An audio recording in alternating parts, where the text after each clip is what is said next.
वायु प्रदूषण आज हमारे शहर के सामने सबसे गंभीर चुनौतियों में से एक है। स्वच्छ वायु कोई विशेषाधिकार नहीं, बल्कि प्रत्येक नागरिक का मौलिक अधिकार है। प्रदूषण नियंत्रण पर मेरी सरकार पूर्णतः प्रतिबद्ध है।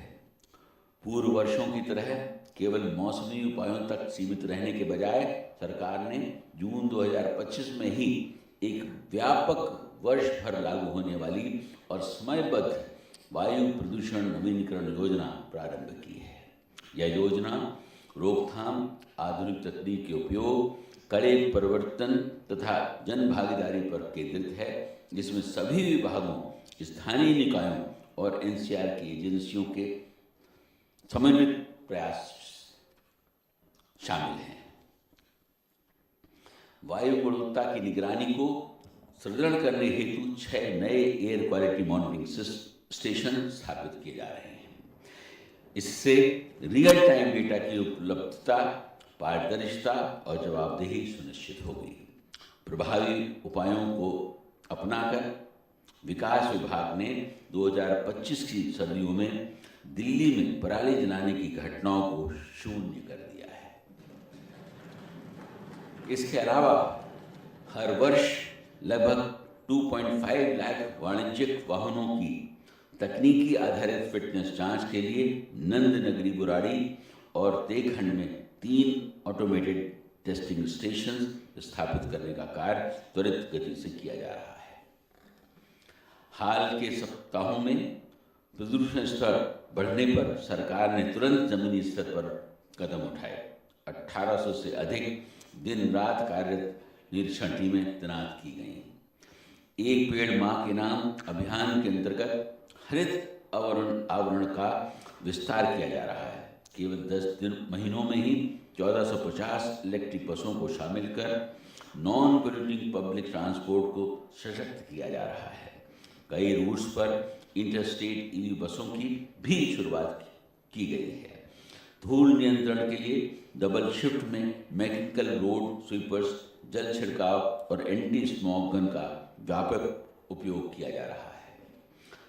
सैनिटेशन व्यवस्था सरल करने एवं प्रदूषण नियंत्रण के मकसद से एमसीडी को 10 वर्षों के लिए 70 MRSM और 1000 लिटर पिकअप मशीन्स के लिए 2300 करोड़ रुपए की वित्तीय सहायता प्रदान करने का सराहनीय निर्णय लिया है। शीत ऋतु में खुले में आग जलाने की घटनाओं को रोकने हेतु RWAs को 3000 इलेक्ट्रिक हीटर निःशुल्क वितरित किए गए हैं और शहर में 24/7 निर्बाध बिजली आपूर्ति सुनिश्चित की गई है। मेरी सरकार ने दिल्ली नगर निगम को इस वर्ष 500 करोड़ रुपए का अतिरिक्त अनुदान दिया है तथा आगे प्रतिवर्ष 300 करोड़ रुपए का अनुदान दिया जाएगा, जो कि कूड़ा निस्तारण और पर्यावरण संरक्षण के प्रयासों में तेजी लाएगा। दिल्ली सरकार PPP मॉडल के तहत होलमनी कला में दिल्ली का पहला एकीकृत ई-वेस्ट इको पार्क स्थापित करने की दिशा में कार्य कर रही है। इस पहल के फलस्वरूप प्रतिवर्ष 51,000 टन से अधिक ई कचरे का वैज्ञानिक तरीके से ट्रीटमेंट किया जाएगा। सरकार बायो माइनिंग और वेस्ट टू एनर्जी तकनीकों से गाजीपुर, भलसवा और ओखला लैंडफिल को साफ कर रही है। 2027 तक की समय सीमा के तहत ट्रॉमल मशीनों और PPP मॉडल के तहत कचरे के पहाड़ों पर जमा कूड़ा हटाकर दिल्ली को कचरा मुक्त बनाने का लक्ष्य रखा गया है। वाहन प्रदूषण नियंत्रण भी सरकार का एक प्रमुख फोकस एरिया है। इलेक्ट्रॉनिक बसों, लास्ट माइल ई मोबिलिटी और तेजी से विस्तार किए जा रहे ईवी चार्जिंग नेटवर्क के माध्यम से दिल्ली की सार्वजनिक परिवहन प्रणाली निरंतर मजबूत हो रही है। दिसंबर 2026 तक संशोधित ईवी नीति के तहत बसों के बेड़े में 7,700 से अधिक स्वच्छ ईंधन बसें जोड़ी जाएंगी। यातायात जाम और उससे होने वाले उत्सर्जन को नियंत्रण करने के लिए सरकार ने 600 अतिरिक्त कर्मी लगाए हैं।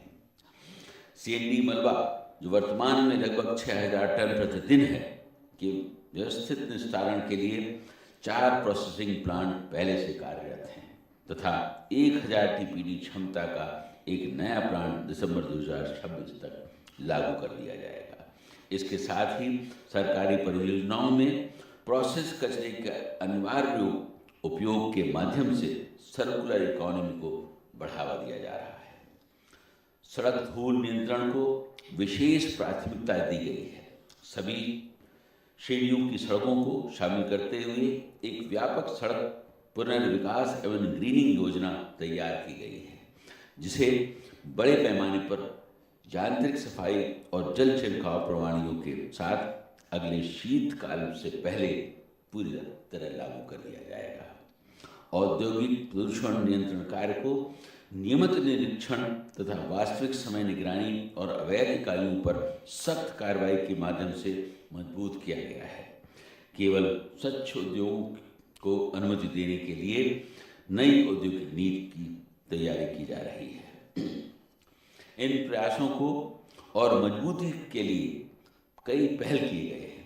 इसमें ऊंची व्यावसायिक इमारतों पर एंटी स्मॉग प्रणालियों का अनिवार्य, प्रदूषण हॉटस्पॉट पर मिस्ट स्प्रे सिस्टम की स्थापना तथा नो पीयूसीसी नो फ्यूल नीति का सख्त पर प्रवर्तन शामिल है। इसके अतिरिक्त सड़कों पर PWD, DDA, NDMC and DMRC द्वारा अब तक 650 से अधिक मिस्ट स्प्रे सिस्टम लगाए गए हैं। स्वच्छ वायु एक साझा जिम्मेदारी है। सरकार के प्रयास तभी सफल हो सकते हैं जब नागरिकों का सक्रिय सहयोग प्राप्त हो। विद्यालयों में आरडब्ल्यूएस और सामुदायिक संगठनों के माध्यम से जन जागरूकता और सहभागिता को निरंतर बढ़ाया जा रहा है। साथ ही दिल्ली को हरित शहर बनाने की प्रतिबद्धता के तहत अधिक पेड़ लगाने का लक्ष्य इस दिशा में आगामी 4 वर्षों में लगभग 35 लाख वृक्ष तथा 63 लाख झाड़ियाँ लगाई जाएंगी। इसके साथ ही स्वदेशी पेड़ जैसे नीम, आम, बरगद, पीपल आदि के वृक्षारोपण का कार्य किया जा रहा है। सोलराइजेशन को बढ़ावा देने के लिए सरकार ने पीएम सूर्य घर योजना के तहत स्टेट सब्सिडी को 2000 रुपये प्रति किलोवाट से बढ़ाकर 10,000 रुपये प्रति किलोवाट कर दिया है। माननीय सदस्यगण, यद्यपि सरकार ने अनेक उल्लेखनीय उपलब्धियां हासिल की हैं, फिर भी कई चुनौतियों पर पार पाना बाकी है। सरकार सभी चुनौतियों का सामना पूर्ण दृढ़ता, प्रतिबद्धता और पारदर्शिता के साथ कर रही है तथा इस विश्वास के साथ आगे बढ़ रही है कि सामूहिक प्रयासों से इन बाधाओं को अवसरों में परिवर्तित किया जा सकता है। मैंने आपके समक्ष अपनी सरकार की प्रमुख विकासोन्मुख नीतियों और जन कल्याणकारी योजनाओं की एक संक्षिप्त रूपरेखा प्रस्तुत की है।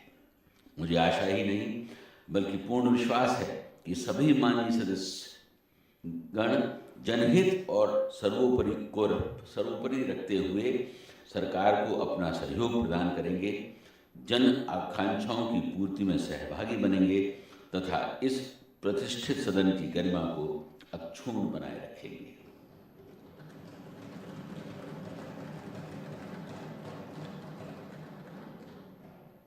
जनप्रतिनिधियों का ये संवैधानिक दायित्व है कि वे जिन नागरिकों का प्रतिनिधित्व करते हैं उनकी आकांक्षाओं और अपेक्षाओं को सकारात्मक नेतृत्व और सार्थक दिशा प्रदान करें। सार्वजनिक नीतियों के निर्माण तथा शासन की प्रक्रियाओं को दिशा देने में आपकी भूमिका अत्यंत महत्वपूर्ण है। ऐसा करके आप जनता की आशाओं को ठोस परिणामों में और समावेशी विकास में रूपांतरित कर सकेंगे। मेरी यह आशा और अपेक्षा है कि इस सम्मानित सदन की कार्यवाहियाँ परिपक्वता, विवेक, सहयोग तथा स्वस्थ लोकतांत्रिक विमर्श की भावना के साथ संपन्न होगी। मुझे पूर्ण विश्वास है कि निस्वार्थ सेवा की भावना और जनता के कल्याण के प्रति अटूट प्रतिबद्धता से प्रेरित होकर इस सदन की कार्रवाई दिल्ली के समग्र विकास और प्रगति में सार्थक योगदान देगी।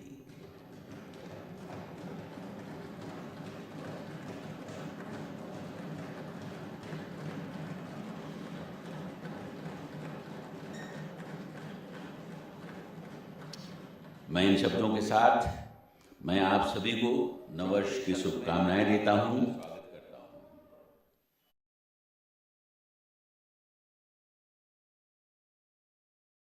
नई नीतियों का संक्षिप्त विवरण प्रस्तुत करने जा रहा हूं, जो दिल्ली के नागरिकों को उनके लक्ष्यों और आकांक्षाओं की पूर्ति करने की दिशा में कार्य की जा रही है। सोमदत्त जी को बाहर ले जाएं। विशाल सोमदत्त जी को बाहर ले जाएं। विशाल जनादेश द्वारा दिल्ली की जनता ने मेरी सरकार और उनके संकल्प पत्र में समाहित नीतियों पर विश्वास व्यक्त किया है। मेरी सरकार इस जनादेश में समाहित अपनी जिम्मेदारियों से अवगत है और इन जिम्मेदारियों के समुचित निर्वहन के लिए कृत संकल्प है। मेरी सरकार के सम्मुख सबसे बड़ी चुनौती शासन और प्रशासन में वर्षों से व्याप्त जड़ता तथा नकारात्मक से निपटने की थी। लगभग 10 महीनों के अल्पकाल में जर्नैल सिंह को बाहर ले जाइए। मेरी सरकार ने इस दिशा में अनेक महत्वपूर्ण कदम उठाए हैं। महात्मा गांधी के सर्वोदय, पंडित दीनदयाल उपाध्याय के अंत्योदय तथा बाबा साहेब के समता के सिद्धांतों के अनुरूप पिछले 10 महीनों में मेरी सरकार ने दिल्ली के सभी नागरिकों के कल्याण की दिशा में अनेक अप्रत्याशित निर्णय लिए, जिनका क्रियान्वयन जारी है। माननीय सदस्यगण, इस वर्ष सरकार ने 1 लाख करोड़ रुपए का एक ऐतिहासिक बजट प्रस्तुत किया, जो सभी 10 प्रमुख प्राथमिक क्षेत्रों पर केंद्रित है। यह प्राथमिक क्षेत्र इंफ्रास्ट्रक्चर, शिक्षा, स्वास्थ्य, महिला कल्याण, जलापूर्ति, बिजली, सड़कें, औद्योगिक विकास, इन्वायरमेंटल सस्टेनेबिलिटी तथा सामाजिक न्याय है।